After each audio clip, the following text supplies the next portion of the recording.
Hello, Slicey Dicers. This is Brian with another knife review for you. Today we have the Real Steel Pelican. This is a knife I was pretty excited to get my hands on. I saw it on their Instagram page and just said, hey, that looks cool. And then they emailed me and asked if I wanted to get my hands on one. So yes, this is provided by the manufacturer. Get that out of the way.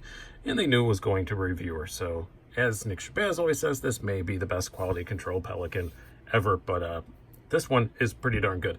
It is a design collaboration with Aslan Zhenebaev.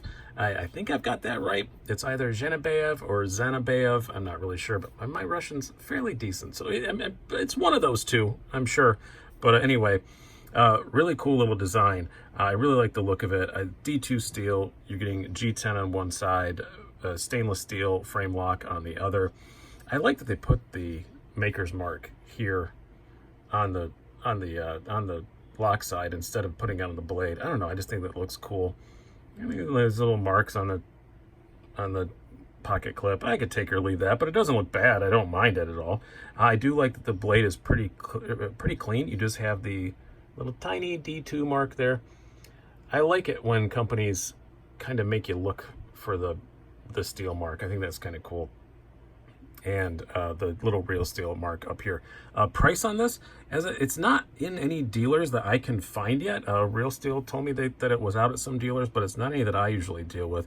But doing the usual deduction from the $85 that it's marked on their website is recommended retail price, I'm guessing this is going to be about $70. So we're going to go on the assumption that this is about $70 for this review, because other ones that are 75 or 60, so this is 85. So, you know, just even I can do that math. It's probably going to be $70. I do want to get one thing out of the way as far as the design goes. I think it looks cool as heck. And I did see on Instagram a couple people respond to their post about this saying, oh, Real Steel made a Strider. I don't see it, guys. I went and I've only held a couple Striders, so I'm not an expert on them by any means, but I went and looked on their little gallery and stuff. I don't see many Striders this looks that similar to. I guess it has a hole in the blade. I guess the blade shape is roughly similar, but this is all belly. There's no flat. It's definitely a lot slimmer. It's got a flipper tab. I don't know. I don't see it, but I just want to get that out of the way before somebody comments down below. Don't bother, because I'm just going to reply, I don't see it, because I honestly, truly don't.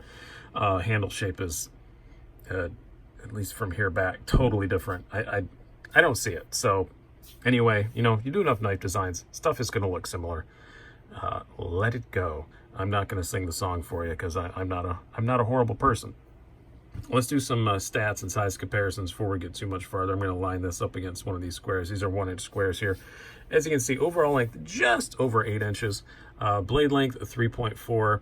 You have a blade thickness of 0.12 inches, handle thickness of 0.48, and a weight of 4.45 ounces. So for a stainless steel frame lock, man, that ain't bad at all. It's very milled out inside, which I imagine is why the price is a little bit more than some of the other Real Steels. They did a lot of milling in here. I'm hoping it's going to show up on camera. It's probably not. But I assure you it's very milled out in there. So it's pretty cool to get it down to that weight for a stainless steel frame lock. I don't mind stainless steel frame locks at all, as long as they're not tanks. Pretty darn cool.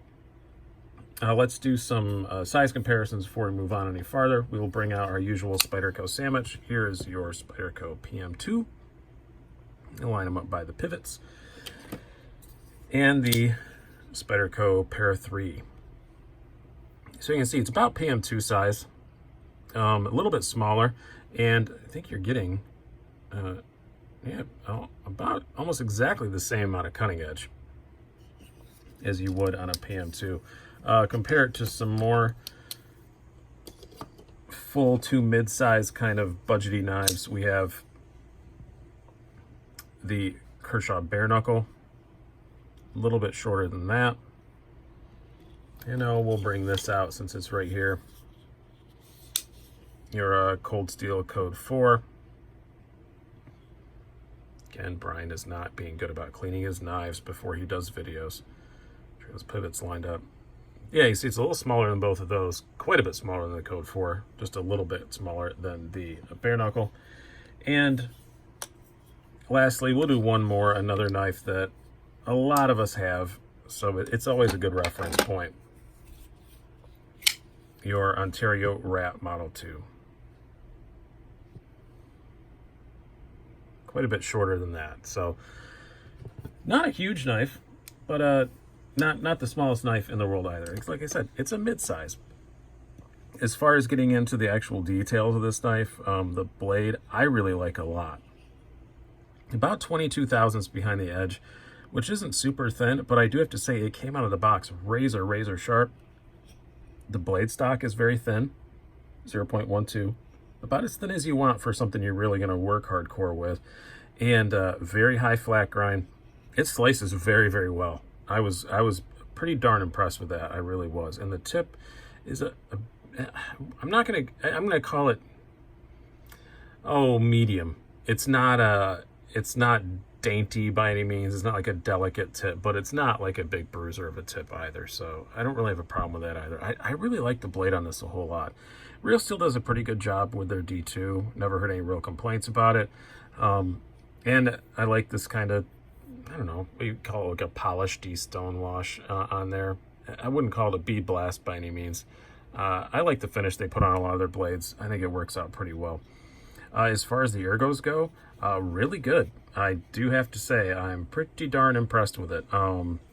This pocket clip looks big, but man, I can't feel it at all. As far as like feeling the pocket clip when you hold the knife, this is one of the most impressive knives I've felt this year. I cannot feel that pocket clip. It's just not there.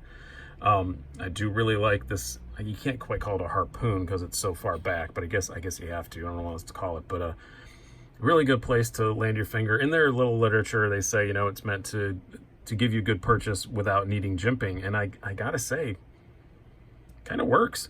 Comfortable. Everything is nicely chamfered. Really good. This flipper tab acts as an awesome finger guard. You're not going to slide forward on it.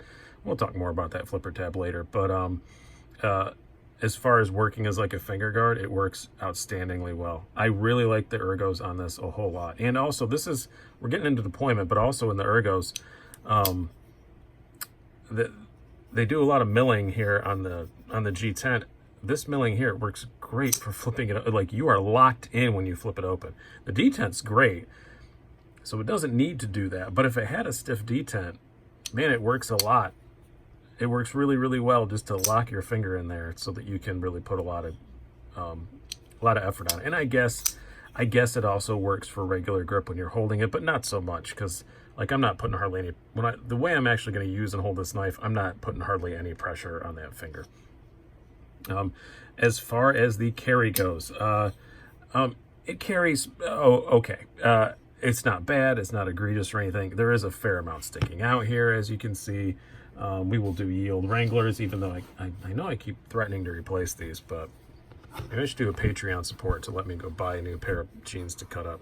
But all my other jeans I was going to go cut up, my old ones, are just as bad as these, so that's why I haven't done it. There's a fair amount sticking out.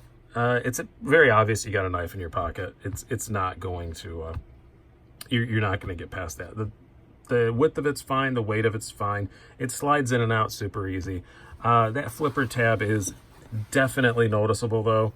It's very smooth. It's very well chamfered off. It's not it's not going to scratch your finger or anything. But if you care about having other stuff in your pockets, yeah, it's going to bang on the other stuff in your pockets. It's definitely out there, loud and proud, and you are definitely going to notice it.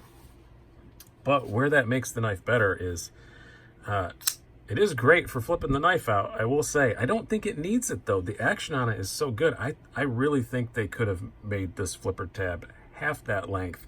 It wouldn't work as well as a finger guard, but does it need to? I don't know. That's a designer's choice. I would like to see this about half that. If it was like this, it would still be fine. You can thumb flick it all day long. That still works. You can spidey flick it. I have a harder time with it, but I'm terrible at that anyway. Yeah, I got it perfect that time, so we're not going to do it again. Let's just pretend I do that every single time. I don't, but it is a bit more difficult there. Pocket clip is not sitting on the lock bar, so you don't have to worry about that. I really like the action on it. This is by no means broken in. I've only had it for a couple days. Yeah, tiniest little bit of wrist flick and it drops shut. I haven't torn it apart and lubed it or anything like that. If I did that, I'm sure it would be even better. I think the deployment on it's pretty good, and that's my overall opinion. It's not pretty good. Yeah, for 70 bucks, I think it's pretty stylish. Yes, it is another Chinese D2 flipper, and some people are get tired of that, but I really like the design. I like the look of it.